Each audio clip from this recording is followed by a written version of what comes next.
We want to bring in Gordon Chang now. He's author of the book Nuclear Showdown, North Korea Takes on the World. As you see, he joins us via webcam. Gordon, thanks for being with us today. It has been, 3 days now since the Korean-American professor Tony Kim was detained at Pyongyang airport. Kim now joins 2 other Americans being held by the regime. This is the first American detained during the Trump administration. I'm just wondering, in your view, how does that detention play into the escalating tensions and the 2 leaders, Kim Jong-un and Donald Trump, sizing each other up? I think the seizing of Professor Kim is important because what it says about the mentality of the regime in Pyongyang. I think what they're feeling is that they needed a bargaining chip, but also they may have thought that they needed a human shield. And so I think what there is a sense of crisis right now in the North Korean capital. And this detention is an indication that they're starting to batten down the hatches. That, of course, is not a good sign because when, you have a Kim Jong-un, the ruler of North Korea, with a low threshold of risk, it means that they could strike out and do anything, and probably something that will surprise us. I was listening to an interview with Senator Ben Cardin, the Democrat from Maryland, the ranking member on the Senate Foreign Relations Committee, and he talked about being uncertain about what the Trump administration policy was in regards to North Korea and foreign policy, said they just hadn't seen enough yet. Are you any clearer on what that policy may be? No, I think the administration is still trying to figure out what its red lines are and what it's going to do. North Korea policy is extremely complex because it's not just about North Korea. It's also about Iran, Pakistan, and of course, China. And when you talk about China, it's not just China and North Korea. It's China in a whole spectrum of issues because they all affect each other. And I think it's going to take a fair amount of time for the Trump administration to figure out what its policy on North Korea is. And, at this point, I would like to see them further along, but nonetheless, I can understand why a complex issue like this is taking more time.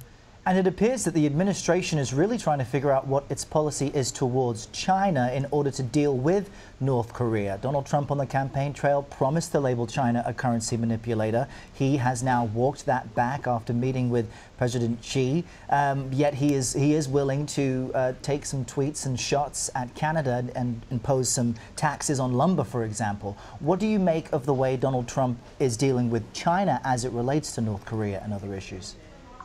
I think this is really one bright spot. At the Mar-a-Lago meeting, I believe that Trump really stunned Xi Jinping, the Chinese ruler, because he attacked Syria with that tomahawks. And Syria is a Chinese friend.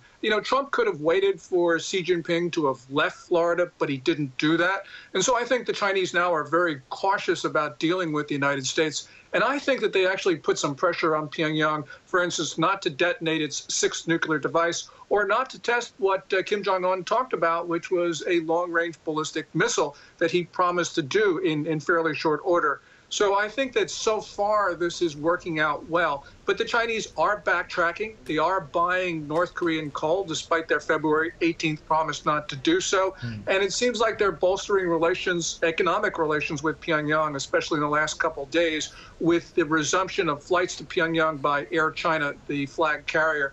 So this is a work in progress, but I think our president has figured out that he needs to continually put pressure on Beijing for Beijing to put pressure on North Korea. What about the pressure on North Korea, the show of force by the U.S. in sending the U.S. battle group there and also conducting exercises in the region?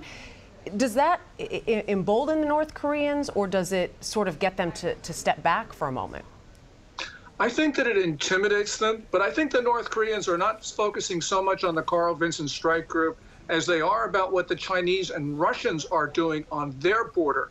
Because the Russians are moving forces close to that 17-mile border that they've got with North Korea. Although the Russians are saying, this was part of a previously planned exercise, I don't believe that for a second. And also there are scattered reports, a number of them, that China is putting some troops, and more important, they're putting mechanized units on the North Korean border. Mechanized units are not meant to defend China. They are meant to go deep into North Korea should the regime fail. So I think that Kim Jong-un is now looking more at the Chinese and the Russians than he is at us. Gordon Chang with some great insight. Gordon, thank you. Thank you so much.